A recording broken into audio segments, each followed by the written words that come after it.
Hello! Thanks for coming back to this video where we're going to learn about another noteworthy American. This story is part fact and perhaps part legend. It's really hard to know, but it is called Seed by Seed, The Legend and Legacy of John Appleseed Chapman. It's by Esmé Codell with illustrations by Lynne Perkins. And like always, it is available across the Granite State in local libraries. So let's get into Seed by Seed, story about none other than Johnny Appleseed. You can see I got my red on, red apples. Let's see. When we look out of our windows, what do we see?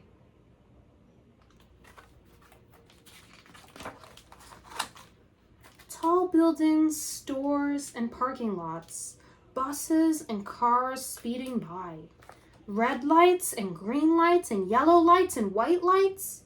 Our country is hard and electrical and moving. But it was not always this way. Once it was a tangle of roots and branches and wide tree trunks.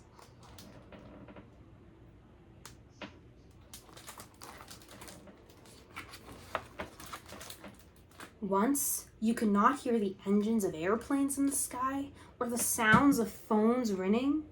Maybe you could catch the creaking of a wagon wheel, straining against the ruts in the road, or the fall of an axe against wood. The bark of a dog, the crackle of a campfire, the chattering of squirrels, the pecking of a sapsucker, the slapping of water against a riverbank, or the sound of the play of leaves, turning silver, gray, green in the breeze, a shh, like whispered secrets for the bees to carry off. And these children are going to be transported back in time to the early days of America. The moon shone on the snow until the land glowed like a pearl. The stars glinted in the sky, and the candles flickered from their lamps. And in this quiet, tree-bough-tangled world, the world before the cement was poured and the lights turned on, there lived a man of his time, John Chapman, better known as Johnny Appleseed. There's so much detail and color in all of these pictures, so I definitely encourage you to check this book out or pause the video to look a little bit closer. The tales of Johnny Appleseed are 3 parts legend, 1 part fact. Stories we're not sure are true, but the man, John Chapman, was real. He was born on September 26, 1774, in Massachusetts. He never drove a car or sent a basketball flying through a hoop. He never acted in front of a camera. He never wore a medal. He grew apples and offered them to the pioneers heading west. But wait, so what? A farmer? Why should we remember him today, more than 200 years later, and call him a hero? I will whisper the answer to you. A secret silver gray-green, he lived by example.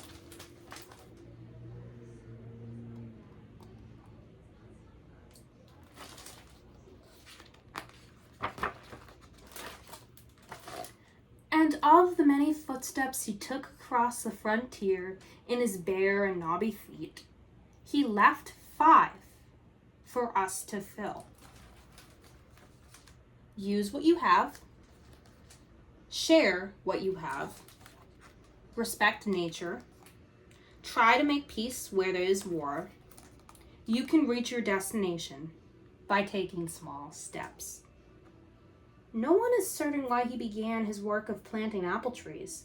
He claimed that spirits and angels told him to be a messenger of peace and to grace the way to the west with an offering of fruit.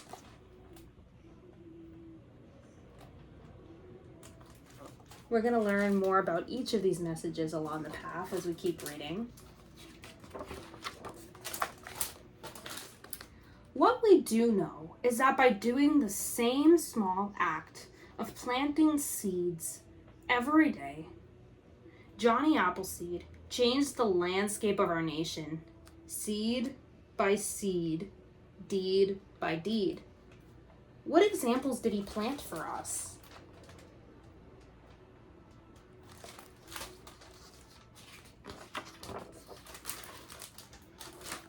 Use what you have.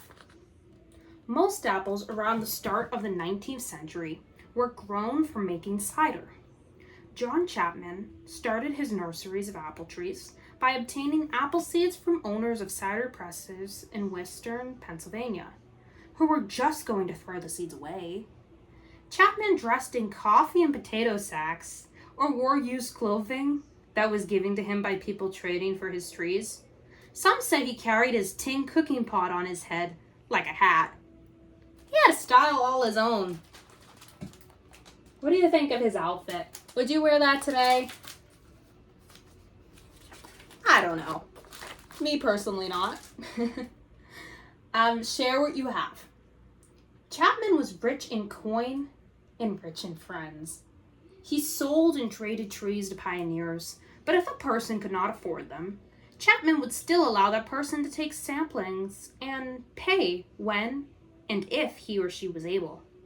Chapman had 11 brothers and sisters, and they helped one another out when they could. Besides his love of apples, Chapman also had a strong affection for reading, especially books by a religious man named Emanuel Swedenborg, who preached love, tolerance, and faith. It is said that John Chapman used his open shirt as a pouch to carry his books. It is also said that he ripped books into chapters in order to circulate them between settlers. He liked to gather children and their families around him and delight them with a story time. News right fresh from heaven. In this way, he was the frontier's first librarian. As you can all tell, I certainly like libraries and library books, so I have my gratitude to be paid to none other than Johnny Appleseed. Respect nature. John Chapman lived most of his life outdoors. He was a vegetarian and also had a vast knowledge of herbs and their uses. Besides planting apples, John Chapman liked to plant fennel, a bulb that smells strongly of licorice, and that he believed had medicinal powers. In some parts of the country, this fast-spreading plant is called Johnny weed in his honor. It is said that he lived in peace with the animals. Legend has it that he released a wolf from a trap, and for a long time afterwards, that wolf tamely followed him wherever he went.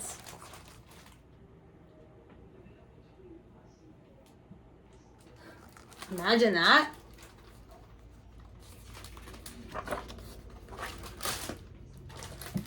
Once he slept at one end of a log with a bear and her cub at the other. Another time, when he noticed that his campfire was singeing the wings of mosquitoes, he doused the flames in order to save the insects. When he saw that an animal was being abused, he would buy that animal, nurse it back to health, and find it a good home. The only animal he was known to have killed was a rattlesnake. Though he acted in self-defense, he was said to have always felt badly for having taken that life. The Native Americans respected him for his spiritual bond with his surroundings, his kinship with all that grew and lived. Look at the pretty blue sky and the green grass and the beautiful horse. I just think this picture is beautiful. Try to make peace where there is war. John Chapman moved freely between Native American and pioneer communities, and he was trusted by both. He warned each side of the other's impending attacks, usually by walking through a room and reciting a mysterious rhyme. I sow while others reap. Be sure my warning keep.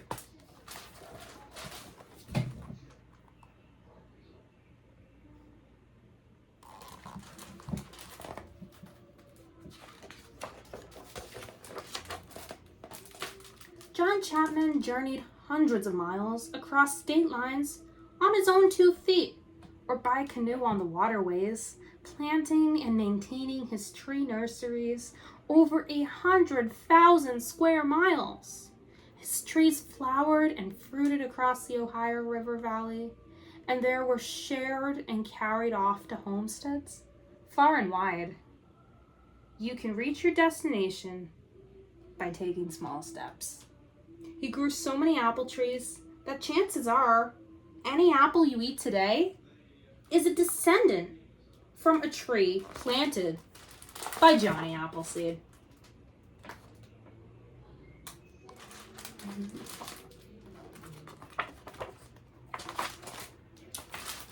After catching pneumonia during an especially cold winter in 1845, John Chapman passed away. His sweet spirit lives on in the apples we eat and in the seeds we plant to make our country and our world a better place. And that brings us back to the present day and shortly to the end of this book.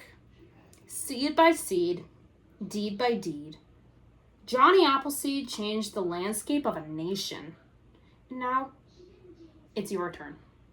One small deed every day. What seed will you plant?